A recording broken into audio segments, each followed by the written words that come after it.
So with the core video that was posted a couple weeks ago on the channel, I think it's about time we make an update video.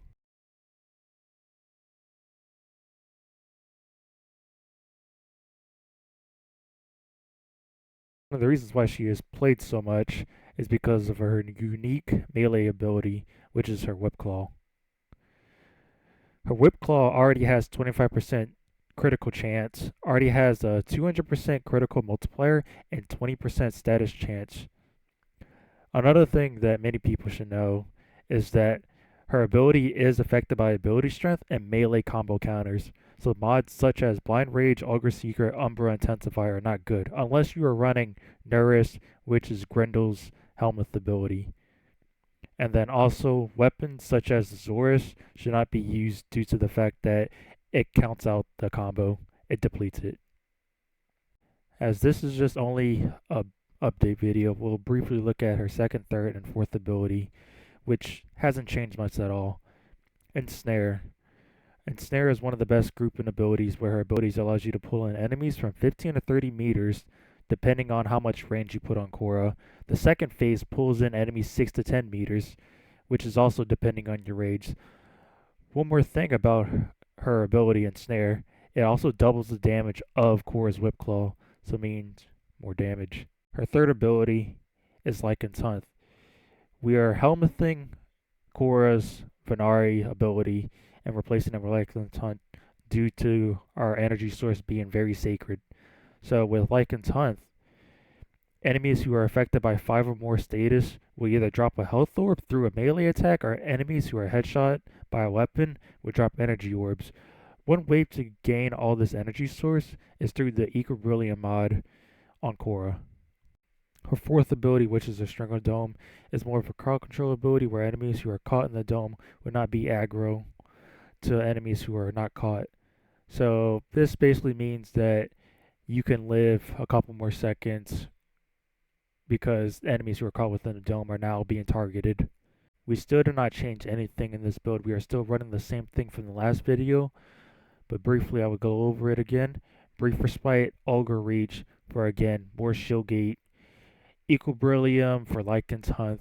We are using Prime Flow and Prime Continuity for more duration and then more energy.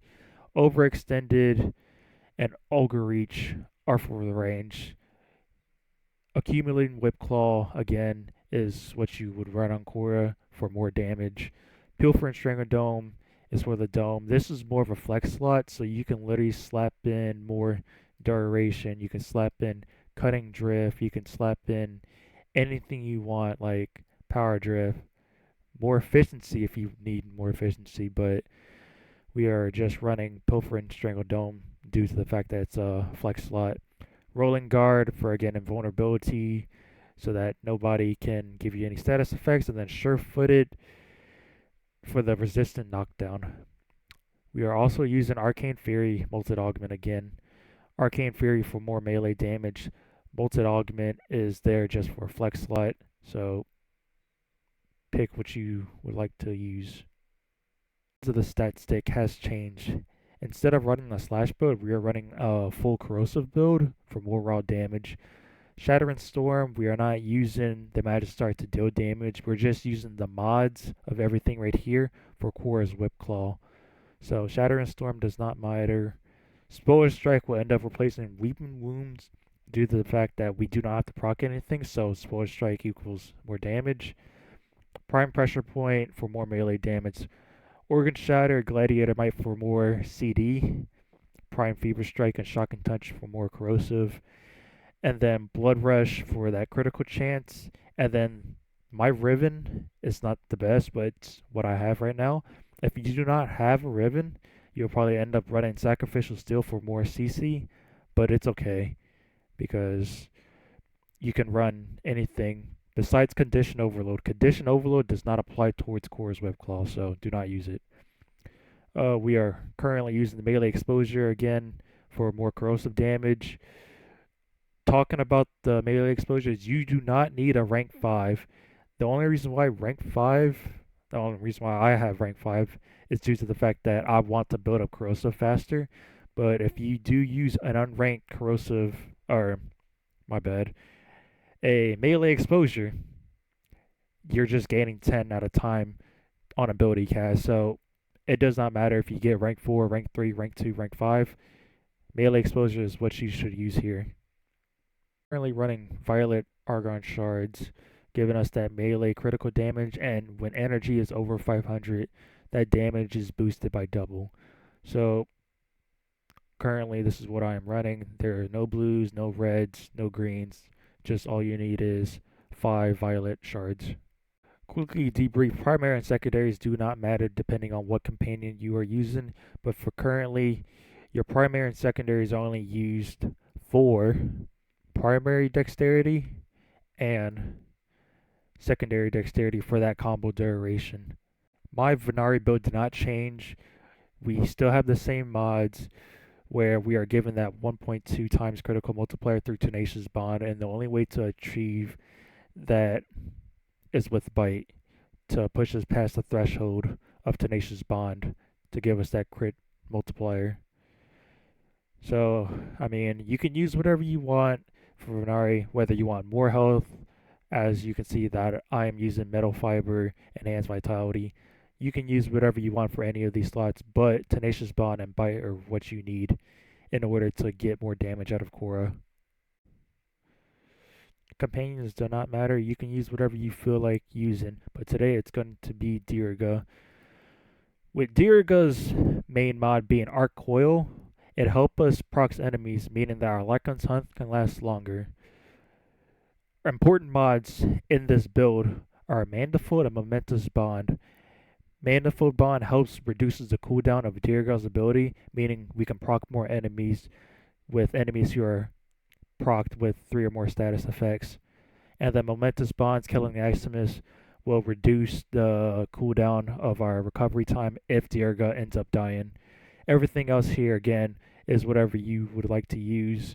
This is what I am currently using, but all you need are these first 3 mods. For the weapon, we are using the Sweeper since it's given that impact, puncture, and slash already. So we are doing a viral radiation build. So we are using the bottom 4 mods in order to achieve this. We have added Atomic Fallout for more radiation, and then anything else right here, you probably end up using more status duration or even status chance. Hunter's Munitions there just because why not? And last but not least, our Arcane for our operator being Magnus Aggressor. On a melee transference, we are granted 300% critical damage for 4 attacks. The 4 attacks does not apply to Whip Claw, it only applies to the Magister, so it means that we can hold this stack forever. And then the second mod, it's a flex slot, Magus Elevate for more health in case I do end up getting close to death. We are currently using the Naramon tree for the passive power spike, which helps keep our combo up instead of depleting it completely. So this is what you should be using if you want to keep your combo up. Now that we have finished the loadout or everything, let's go ahead and test out everything. So we'll go ahead and unlock this. We'll activate Lycan's Hunt now because we're about to go ahead and have it on forever. So first we'll ensnare a couple enemies, and then we'll just build up our combo with our Magister. You can also build up your combo with the Whip Claw, but I just find it quicker to build up with the Magister first, and then after just keep the combo. So we'll incarnate our weapon to give us that extra damage. Just build up more combo here up to times 12. Just build up. Alright, now that we're built up to 12, we'll go ahead and go into our operator melee transference. We are now granted Magnus Aggressor, so let's just build up our accumulating Whip Claw to do more damage. So all we gotta do is just go around and start whipping everybody. Just, you see, we're already maxed out. So now this is where everything like really begins. So you see that my Lycan's Hunt is at 50% or 50 seconds. It's already back up to 59. So with Diriga and the Arc Coil, we're able to just proc enemies without using the epitaphs or the Grimoire. So it literally means you're never running out of energy. Like your energy would never run out if Dirga does not die. And then as y'all can see, my armor is getting bypassed what Khora normally is because of Brief Respite and Ogre Reach. So it means that every time I cast my Whip Claw, I get more armor back. So it basically means that I can't die because of how much armor I'm getting back. So like again, Whip Claw, Strangle Dome, Ensnare, Lycan's Hunt. I'm literally getting shield back nonstop.